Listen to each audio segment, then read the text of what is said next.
예수님은 공생의 기간 동안 많은 이적을 행하셨습니다. 예수님께서 행하신 이적들을 좀 나누어 보면 가장 많은 이적은 치유의 이적이라 할 것입니다. 병자들을 고쳐주시기도 했고 또 죽은 자도 살려주셨습니다. 두 번째로는 자연에 대한 이적들도 있지요. 풍랑을 잔잔케 하시고 또 바람을 멈추게 하셨고 무리를 걷기도 하셨습니다. 세 번째는 적은 것을 많게 만드는 그런 이적도 있습니다. 대표적인 것이 오병이어 이적이라 할 수 있을 것입니다. 물고기 2마리와 보리떡 5개로 5,000명을 먹이고도 12강주리가 남게 된 그런 이적입니다. 그런데 오늘 본문에서 우리가 만나게 되는 이 가나의 혼인잔치의 이적은 조금 다른 이적들과는 다르다 하는 것을 보게 됩니다. 무엇보다 이 이적은 다른 복음서에는 등장하지 않고 요한복음에만 나오는 이적이라는 특징이 있고요.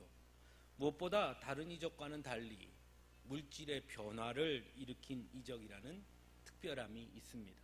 즉 물을 포도주로 완전히 바꾸어 버린 이적이지요. 이것 외에 이 오늘의 본문에 나오는 물이 포도주로 바뀌어진 이적 말고 이와 비슷한 이적들은 복음서에 없는 것 같습니다. 또한 다른 이적들은 이적이 필요한 당사자의 요청과 간구 뒤에 이적을 베푸십니다. 예를 들면 병자가 나를 구원하소서 내가 보기를 원하나이다. 또는 제자들이 주여 우리가 죽게 되었나이다. 왜 가만히 계십니까? 이렇게 요청하시고 간청하신 때에 예수님께서 이적을 베푸신 데 반해서 오늘 본문에 보면 예수님께 포도주가 떨어진 것을 요청한 사람은 연회장도 아니었고 또 신랑도 아니었고 즉 혼인잔치의 당사자가 아닌 예수님의 어머니였고 혼인잔치의 당사자들은 예수님께서 이적을 베푸신지도 알지 못하는 그런 모습을 보여주고 있습니다. 무엇보다 어머니의 요청에 대한 예수님의 반응 또한 의외입니다. 대부분의 것들은 내가 그렇게 될 것을 믿느냐 이렇게 물으시고 왜 염려하느냐, 왜 두려워하느냐, 왜 걱정하느냐, 왜 의심하느냐 이렇게 예수님 말씀하셨는데 오늘 본문 4절에 보면 어머니가 포도주가 떨어졌다라고 말하니까 예수님께서 나와 무슨 상관이 있나이까 내 때가 아직 이르지 아니하였나이다 라고 말씀합니다. 조금 다른 모습을 보여주지요. 여러 가지 좀 더 다른 형식 또 다른 내용들이 다른 이적들과는 좀 차별이 있다라는 것을 보게 됩니다. 이 요한복음의 저자인 요한 역시 이 가나의 혼인잔치의 이적을 조금 다르게 접근하고 있는 것을 또한 우리 또 보게 됩니다. 본문 11절에 보면 예수께서 이 표적을 갈릴리 가나에서 행하여 그의 영광을 나타내심에 제자들이 그를 믿으니라 라고 이 표적을 정리하고 있습니다. 하지만 우리가 아는 것처럼 오늘 본문 앞에 살펴보면요 1장 35절 이하의 말씀을 보면 베드로와 안드레 그리고 빌립과 나다나엘이 이미 예수님의 제자들이 되었고 오늘 본문에도 제자들이 예수님과 함께 혼인잔치에 청함을 받았다라고 증거하고 있습니다. 또한 특별히 안드레는 우리가 메시아를 만났다라고 고백하고 있고 빌립 역시 나다나엘에게 모세가 율법에 기록하였고 여러 선지자가 기록한 그 일을 우리가 만났으니 요셉의 아들 나사렛 예수니라 라고 고백합니다. 나다나엘은 당신은 하나님의 아들이시오 당신은 이스라엘의 임금이로소이다 라고도 고백합니다. 즉 가나의 혼인잔치의 표적을 보고 제자들이 예수님을 믿었다라는 표현은 어찌 보면 앞에 이미 그런 고백들을 한 제자들이 있으므로 뭔가 단순히 그저 예수님을 믿었다라는 것보다는 좀 더 깊은 또 다른 의미가 있는 것이다 라고 볼 수 있습니다. 또한 요한은 이적이라는 말 대신 표적이라는 말을 통해서 단순히 나타난 현상이 아닌 이 가나의 혼인잔치의 이적이 무엇인가를 내포하고 있고 의미하고 있다는 것을 증거하고 있다는 것을 볼 수 있습니다. 그것은 특별히 요한복음을 기록한 목적을 설명하는 요한이 스스로 내가 이 요한복음을 기록한 목적이 있다, 그것을 설명한 곳이 있죠. 요한복음 20장 30절과 31절 말씀에 이렇게 되어 있습니다.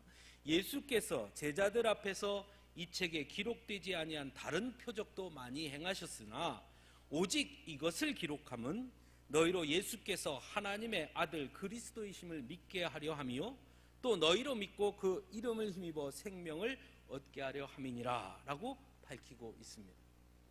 즉 요한은 예수님께서 보여주신 표적이 두 가지의 의미를 담고 있다, 그것을 드러내기 위해서 내가 이 표적들을 이곳에 기록했다라고 이야기하고 있는 것이죠. 첫째는 예수께서 하나님의 아들 그리스도이심을 믿게 하기 위함이고, 또 다른 하나는 그 이름을 힘입어 생명을 얻게 하기 위함이다 라고 말하고 있습니다. 그런 면에서 다시 오늘 본문의 내용을 조금 더 자세히 살펴볼 필요가 있지요. 무엇보다 첫 번째 이유인 예수께서 하나님의 아들 그리스도이심을 믿게 하기 위함이란 것이 과연 무엇을 의미하느냐 하는 것이죠. 앞에서도 말씀드린 것처럼 무엇보다 그 이전에, 오늘 본문의 사건 이전에 제자들의 고백을 통해 제자들은 표적이 나타나기 전에 이미 예수님이 그리스도이심을 고백하고 있다는 것을 우리는 알 수 있습니다. 또한 예수님의 어머니 역시 오늘 본문에 나타난 것으로 보아서는 이미 예수님이 하나님의 아들 그리스도이시라는 것을 알고 있다라고 생각해 볼 수 있습니다. 그러므로 예수님이 하나님의 아들 그리스도이심을 믿게 하기 위한 대상은 예수님과 함께 혼인잔치에 청함을 받은 제자들이나 또는 예수님의 어머니가 아니라 가나의 혼인잔치에 참여한 자들이 아닌가 생각해 볼 수 있습니다. 그런 의미에서 먼저 오늘 본문의 장소가 혼인잔치에서 일어났다라는 것에 좀 주목할 필요가 있습니다. 혼인잔치라 함은 곧 즐거움의 자리지요. 혼인잔치가 울상이 돼서는 안 되지 않습니까? 즐겁고 기쁘고 행복한 자리입니다. 그런데 그 행복한 자리에 문제가 생겼습니다. 그것은 바로 포도주가 떨어진 것이죠. 혼인잔치에 포도주가 떨어졌다라는 것은 곧 이제 잔치를 끝내야 된다라는 것을 의미합니다. 포도주 없는 잔치는 지속될 수 없는 것이죠. 하지만 예수님께서 물로 포도주를 만드심을 통해서 잔치는 더욱더 즐거운 자리가 될 수 있었습니다. 예수님이 그리스도다, 우리 잘 아는 이야기예요. 그게 과연 무슨 의미냐? 여러분, 예수님이 그리스도라는 것이 무슨 의미입니까? 그것을 이 요한은 이 사건을 통해 가르쳐주고 있는 것이 아닌가 생각해 봅니다. 즉 예수님이 그리스도라는 것은 곧 끝일 수밖에 없는 자리를 더 나은 기쁨의 자리로 바꾸어 주시는 분, 그것이 곧 그리스도다라는 것입니다. 이것은 예수님이 그리스도다라는 고백에 있어 아주 중요한 부분이라고 생각해 봅니다. 우리 모두 죄인이죠. 죄인은 그래서 끝, 사망밖에 있을 수밖에 없습니다. 그렇죠? 죄인은 죽는 것입니다. 즉 우리에게는 지금 현재 우리가 기쁘고 즐겁고 행복하게 산다고 할지언정 우리는 기쁨과 즐거움의 종말을 향해 갈 수밖에 없는 존재들이라는 사실입니다. 그래서 로마서 3장 23절에서 모든 사람이 죄를 범하였음에 하나님의 영광에 이르지 못한다라고 증거합니다. 로마서 5장 12절에서는 한 사람으로 말미암아 죄가 세상에 들어오고 죄로 말미암아 사망에 들어왔느니 이와 같이 모든 사람이 죄를 지었으므로 사망이 모든 사람에게 이르렀느니라 라고 증거합니다. 즉 우리는 모두 사망, 끝을 향해 가고 있다는 것입니다. 혼인잔치의 끝이 다다른 것처럼 우리도 모두 다 끝의 자리를 향해 가고 있다는 것입니다. 우리는 죄인이고 내일의 기쁨과 즐거움이 있을 수 없고 오히려 영원한 절망과 사망만이 존재할 수밖에 없는 자들이 바로 우리들이라는 것입니다.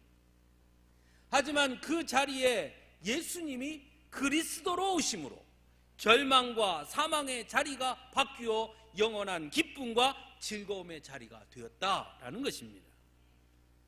특별히 본문 10절에서 사람마다 먼저 좋은 포도주를 내고 취한 후에 낮은 것을 내거늘 그대는 지금까지 좋은 포도주를 두었도다 라고 이야기하는 것을 통해서 곧 예수님이 주시는 즐거움과 기쁨은 단순한 속임수나 또는 일시적인 즐거움이 아니라 오히려 현재보다 더 나은 기쁨과 즐거움이 될 것임을 분명히 말씀하고 있습니다.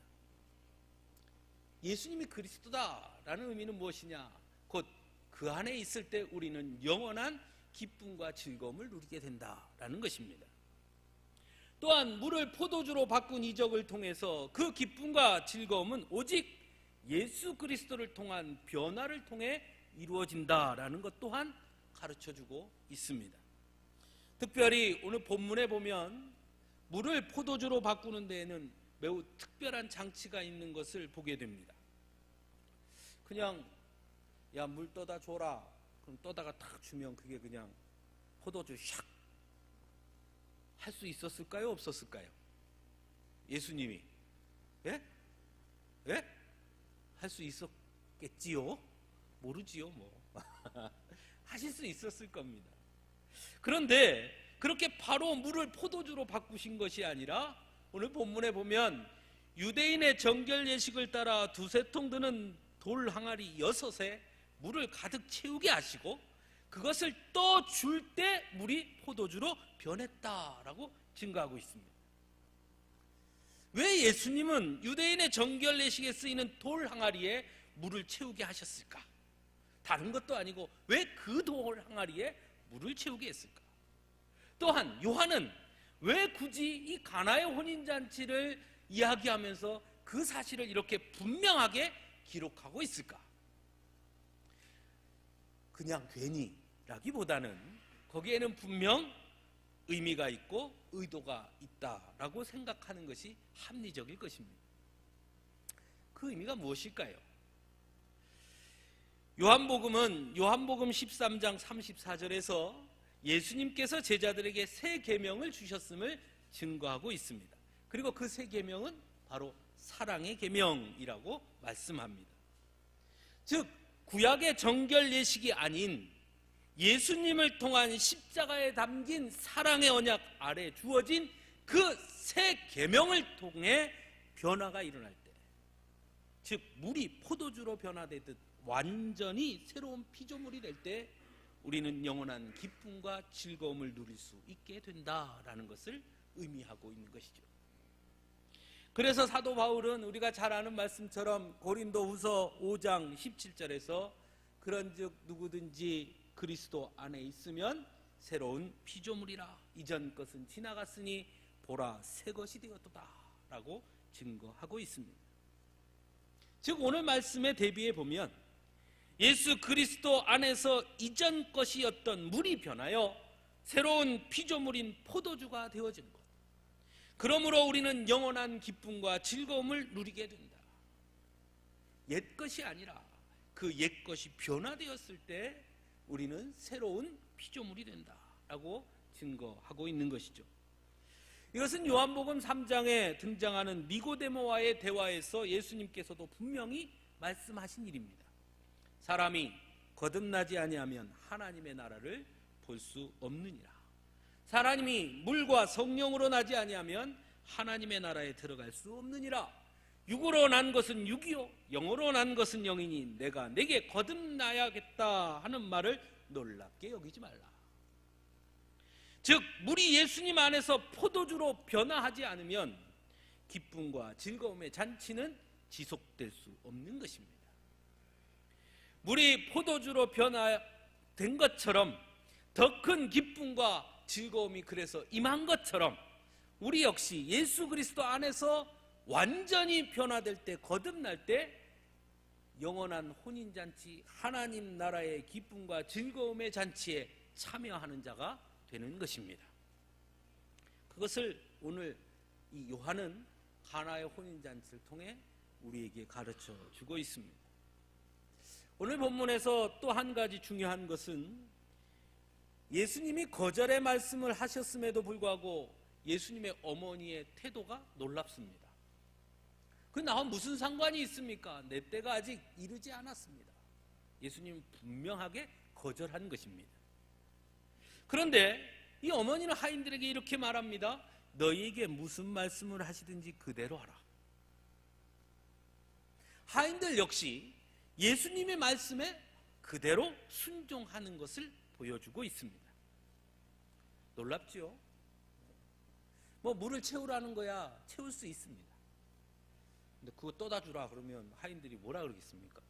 이 양반이 제정신인가? 이 물을 떠다 주면 어떡하라고 그랬을 거 아니에요. 예수님의 어머니도 나랑 무슨 상관이 있습니까? 내 때가 아직 이르지 않았습니다 했으면 안 되나 보다 할 만도 한데요. 그런데 하인들에게 무슨 말씀을 하시든지 그대로 하라 라고 말합니다. 예수님이 그리스도라는 사실을 아는 것, 그것이 중요한 것이 아니고 그렇게 믿고 그 앞에 순종하는 것이 중요한 것입니다.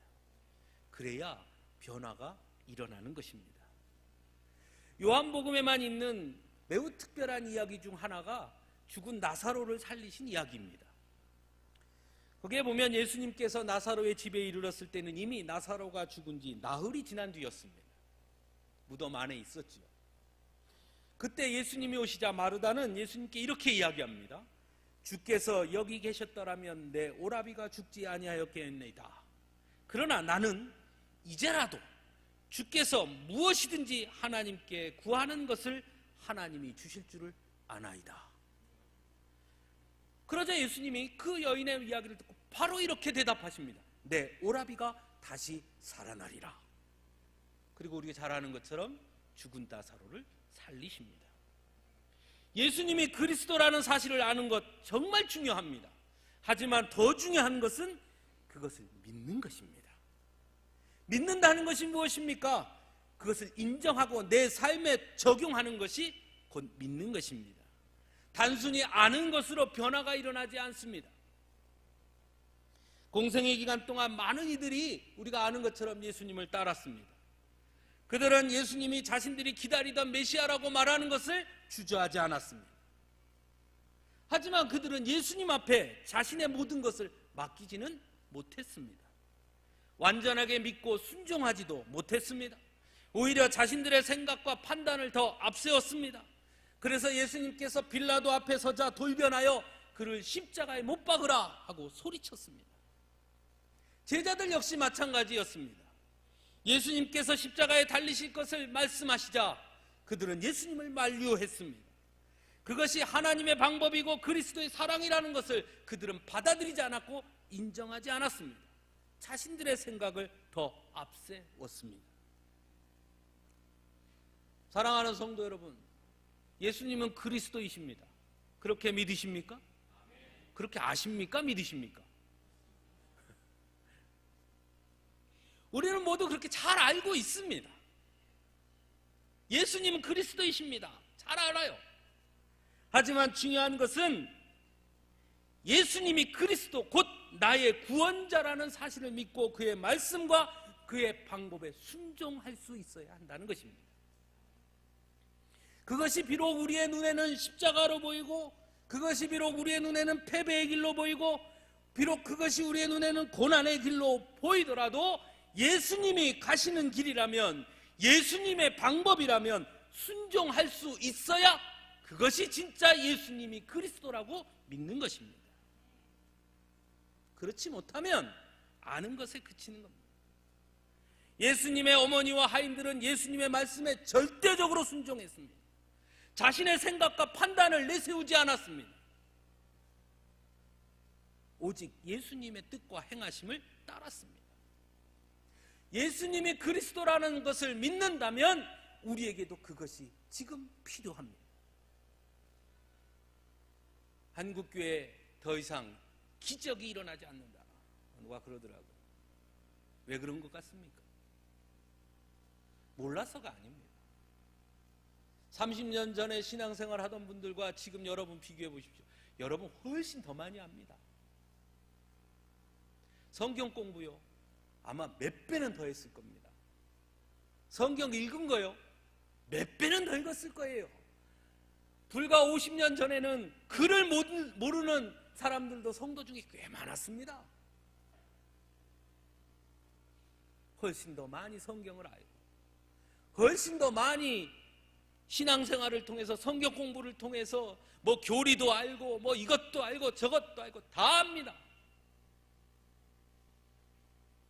그러나 그렇게 많이 안음에도 불구하고 왜 우리의 삶에는 그 이전보다 더 기적이 일어나지 않느냐? 왜 하나님의 역사가 우리의 삶에 나타나지 않느냐? 아는 것과 믿는 것이 다름을 알아야 합니다. 알아요. 예수님의 방법이라는 거. 알면 뭐합니까? 아는 대로 안 하는데요. 예수님께 내어놓으면 예수님이 하실 것임을 압니다. 안다고 말합니다. 문제가 생기면, 집사님, 문제가 생기면 어떻게 해야 되죠? 이렇게 물으면 다 답을 알아요. 어떻게 해야 되겠습니까? 자기가 알아요, 답을. 기도해야지요. 어떻게 하면 되겠습니까? 주님께 맡겨야지요. 다 압니다, 답을. 답을 모르는 게 아니에요. 기도해야지요. 그리고 뭐 합니까? 기도 안 합니다. 맡겨야지요. 그리고 뭐 합니까? 안 맡깁니다. 여전히 내 손에 붙들고 그냥 전전긍긍하고 끙끙 앓고 있습니다. 아는 것과 믿는 것은 다른 거예요. 기도하는 게 답이라고 아는 것과 기도하는 것이 답이라는 것을 믿는 것은 다른 겁니다. 믿어야 역사가 일어나는 줄로 믿습니다. 예수님께서 병자들을 고쳐줄 때 병자들이 나를 구원하소서, 나를 고쳐주소서 할 때 예수님이 내가 너를 고쳐줄 걸 아느냐 믿지 않고 뭐라고 묻습니까? 믿느냐라고 묻습니다.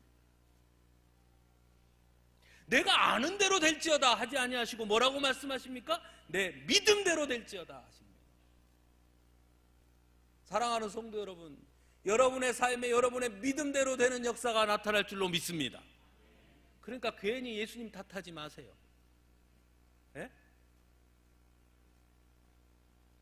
역사가 안 일어나는 건 뭐가 부족하다? 내 믿음이 부족한 거예요. 그래서 점검해 보셔야 돼요. 내가 입으로는 주님께 다 맡깁니다 해놓고 혹시 내가 안 내놓은 거 있나? 안 맡긴 거 있나? 돌아보셔야 돼요. 예수님은 그리스도입니다. 절망을 기쁨의 자리로 바꿔주신 분입니다. 물을 포도주로 바꾸신 분입니다. 변화를 일으키시는 분이에요. 어떨 때? 믿음의 자리에, 순종의 자리에, 그때 일어나는 사건입니다. 또한 오늘 본문에 보면 예수님께서 물로 포도주를 만든 이적은 다른 이적과 좀 달라요. 뭐가 다르냐? 개인을 위한, 소수를 위한 일이 아니었다는 겁니다. 혼인잔치의 신랑만을 위한 일이 아니었습니다. 사실 혼인잔치의 중심 인물들은 어떻게 더 나은 포도주가 계속 나오게 되었는지 알지 못했습니다. 그냥 그들은 그냥 더 좋은 포도주가 나오니까 좋아했습니다. 예수님은 혼인잔치에 참여한 모든 이들을 위해 물을 포도주로 바꾸어 주신 것입니다. 누구만을 위해서가 아니라. 왜 그러셨을까요? 어머니의 요청에 대해 예수님은 분명하게 내 때가 아직 이르지 아니하였다고 말씀하셨습니다. 그럼에도 불구하고 물을 포도주로 바꾸셨습니다. 무엇 때문에 그랬을까요? 여러분, 무엇 때문이었을 것 같습니까? 사랑 때문이죠. 사랑이요. 예수님이 누구신지 여전히 알지 못하는, 그저 자신들의 잔치에만 집중하고 있는 자들임에도 불구하고 예수님께서 그들을 위해 이적을 베푸신 것은 전적인 사랑 때문이다 하는 것입니다. 로마서 5장 8절입니다. 우리가 아직 죄인 되었을 때 그리스도께서 우리를 위하여 죽으심으로 하나님께서 우리에 대한 자기의 무엇을 확증하셨다고 말합니까? 사랑을 확증하셨느니라.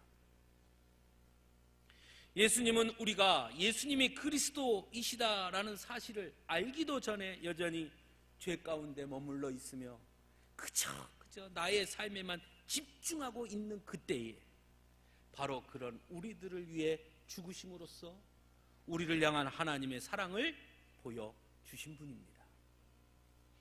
그래서 여러분들 다 아시는 요한복음 3장 16절 시작이 뭡니까? 하나님이 세상을 이처럼 사랑하사. 사랑하는 성도 여러분, 요한은 가나의 혼인잔치를 통해 이 땅의 모든 자들을 사랑하시는 하나님의 사랑을 보여주시기 원했습니다. 누구든 그들에게 사랑이 열려 있음을 가르쳐주고 있습니다. 요한은 가나의 혼인잔치의 표적을 통해 분명하게 우리에게 질문합니다. 정말 예수님이 그리스도라는 사실을 믿으십니까? 라고요. 정말 그렇게 믿습니까? 예수님이 그리스도라고 하는 것, 그렇게 고백한다는 것이 무엇을 의미하는지 알고 있습니까? 우리에게 질문합니다. 예수님을 통해 물이 포도주로 변화하듯 우리가 변화할 때 그때 영원한 하나님 나라의 잔치에 기쁨이 충만해진다는 것, 그 안에 있다는 것, 그렇게 알고 있습니까? 우리에게 질문하고 있습니다. 우리가 이제 대답해야 합니다. 저는 이 말씀을 보면서 나는 예수님을 어떻게 고백하고 있는가 생각해 봤습니다. 제가 여러분보다는 더 많이 좀 알겠지요. 목사니까. 성경 지식도 더 많이 알 것이고 뭐 또 전공을 공부를 했으니까 여러분보다 뭐 교리도 더 잘 알 것이고 더 많이 알 겁니다. 지식적으로는 제가 더 훨씬 더 많이 여러분보다 뭐 훨씬은 아니더라도 조금이라도 더 나을 겁니다. 근데 다시 질문해 봤어요. 믿음은 내가 그만큼 많이 아는 것만큼 내 믿음도 그만큼 큰가? 내가 아는 것을 정말 그렇게 믿는가? 여러분 어떠십니까? 신앙생활 10년, 20년, 30년? 이제는 믿음의 베테랑이 됐죠. 모르는 게 없습니다. 그만큼 내 믿음도 믿음의 베테랑이 되어 있습니다. 여러분 어떠십니까?